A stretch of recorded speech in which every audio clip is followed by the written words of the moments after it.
Adam Brown here, A Brown ESQ, and we're talking appellate decisions that come down. These are not binding, these are unpublished. I read them as a scholar of the areas of law I practice: family law, criminal law, tax law, and the reason I read them is because I like to read cases. I like to read law, I like to read how things work, and in my practice it's funny when I kind of see it play out the same way. That's just what I like to do. So you don't have to. But anyway, in this case, I'm going to go through a family law case that came down. Again, non-binding, non-precedential, interesting case though. November 6, 2023, this case came down. This is a Burlington County case. This was a big case.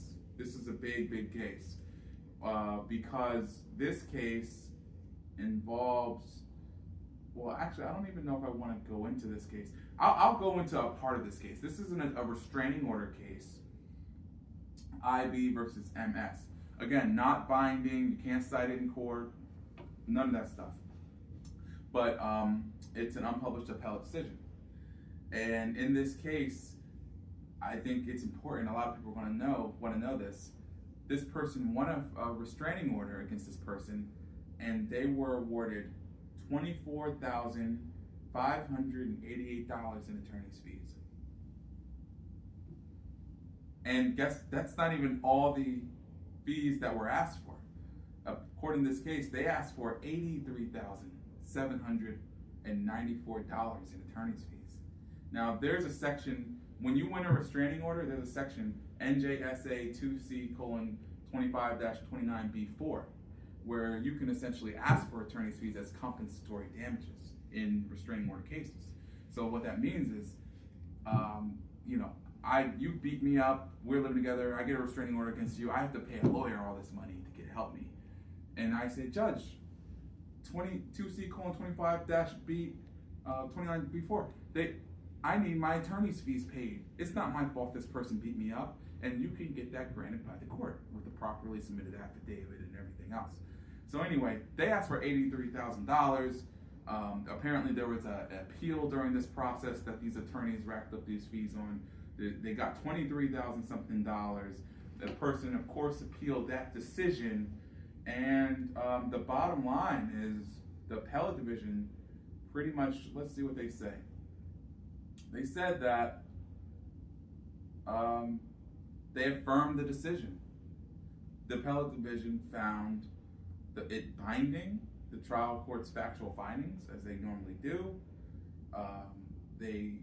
They also note a couple of different things here. People are, when they raise things first time on appeal, they did go through the proper factors, which is Rule 4:42-9 and RPC 1.5 in awarding the fees. That kind of goes through factors if they're reasonable fees. You also have to understand that in a restraining order case, we don't necessarily look at the good and bad faith in people asking for them, because it's like a car accident. It's, you hit me, it happened. You owe compensatory damages. They talk about that in the appellate decision, McGowan versus O'Rourke, which is 391 NJ Super F508. That's actually a published decision too. So it said the act provides counsel fees to avoid the chilling effect on the willingness of domestic violence victims. So normally, it's meant to kind of incentivize people to go up and do what's right. You can actually apply to the Victims of Crime and Compensation Office for your counsel fees as well, and they can help you there for other kind of expenses under the Victims of Crime and Compensation Act, in the Office of the Victims of Crime and Compensation. So anyway, that was a big decision for that person. They got their money, they got their fees. Let's go to the next decision.